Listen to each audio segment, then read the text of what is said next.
Oh,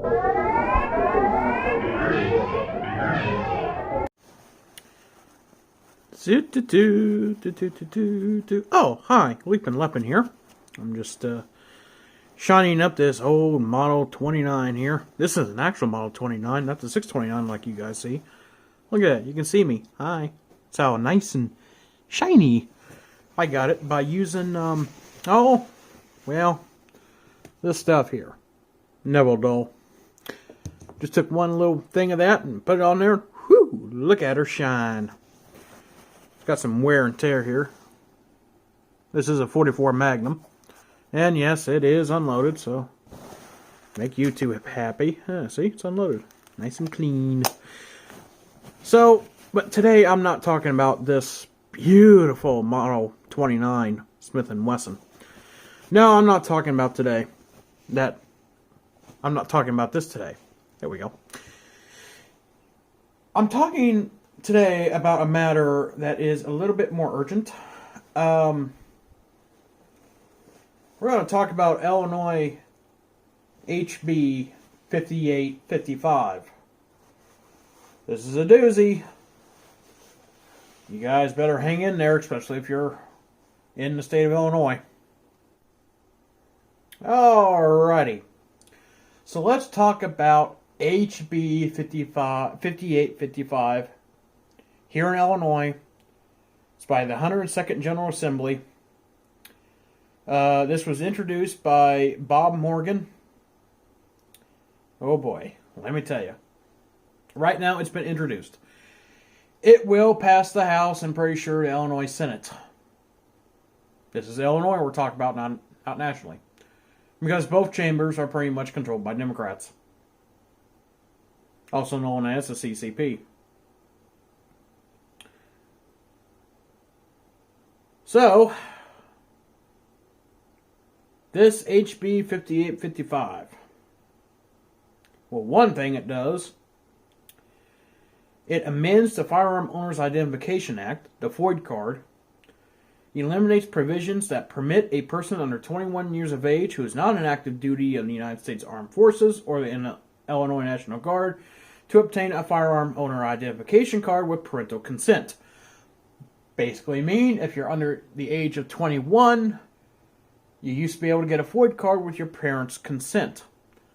That's going to be taken away.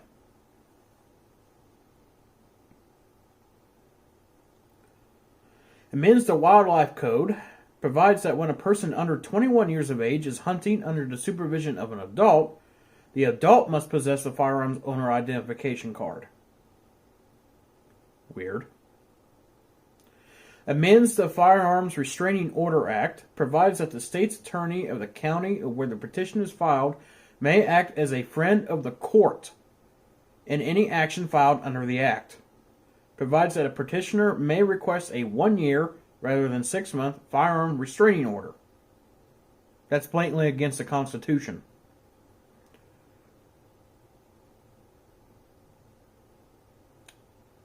Amends the criminal, and this is the big one, amends the Criminal Code of 2012. Makes it unlawful to manufacture, deliver, sell, or purchase, or cause to be manufactured, delivered, sold, or purchased, or cause to be possessed by another an assault weapon attachment, 50 caliber rifle, or 50 caliber cartridge.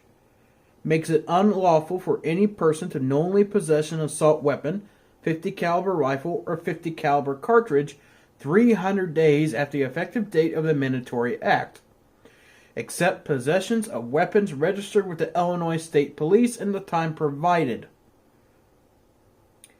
Provides exemptions and penalties, provides manufacture, delivery, sale, purchase, or possession of large capacity ammunition feeding devices, magazines, defines terms, provides exemptions and penalties, makes other changes effective immediately. So here's the list. 720 ILCS, Section 24-1.9, manufacture, possession, delivery, sale, and purchase of assault weapons, 50 caliber rifles, and 50 caliber cartridges. So there is a list. Assault pistol means any of the following or a copy regardless of the producer or manufacturer. AA Arms AP9, Armalite M15, 11.5, Beretta 93R, Bushmaster pistol, Claridge High Tech, D-Max, Eco Cobra, Encom Mark IV, MP9, MP45, H&K MP5K, MP7, SP89 or VP70 pistol, Holmes MP83. My God. You know, I'll put a link in the description because there's a lot of them on here. AR-10s. Basically anything that looks like this. Or this. Or fucking this. What? You can't even get these in the U.S. right now. 300 days after the effective date of the Amendatory Act of the 102nd General Assembly, it is unlawful for any person within this state to knowingly possess an assault weapon, 50 caliber rifle, or 50 caliber cartridge.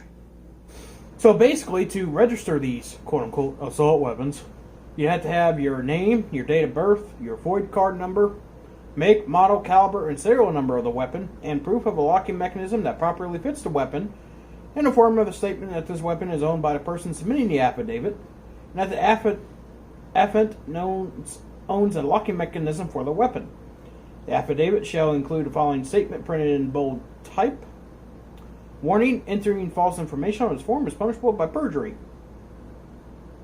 Beginning 300 days after the effective date of this act, the person with a registered assault weapon or 50 caliber rifle may transfer the assault weapon or 50 caliber rifle only to an heir, an individual residing in another state maintaining it in another state, or a dealer licensed at a federal firearm dealer under Section 923 of Federal Gun Control Act of 1968 within 10 days after transfer of the weapon except to an heir.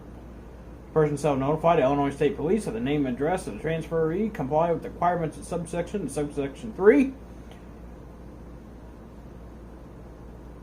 Of course, cops are immune to this shit, as they would always be.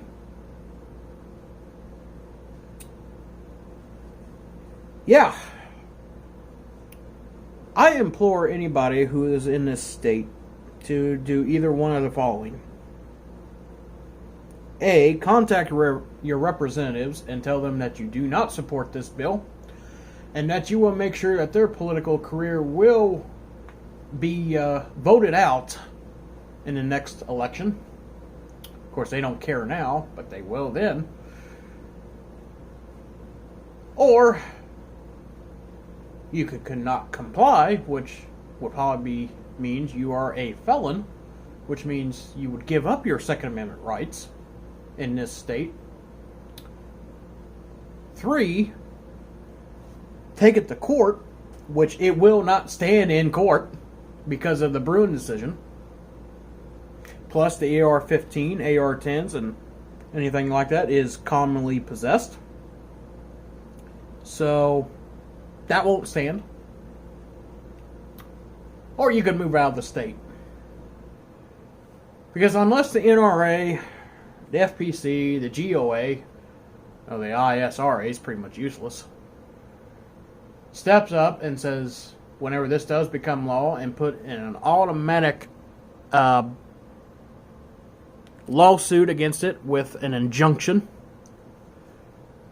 because it would blatantly violate McConnell versus Chicago, or McDonald versus Chicago. It would violate Bruin, and Heller versus DC. They know this, but they don't care, because they want that one court decision just take a little bit more of your freedoms.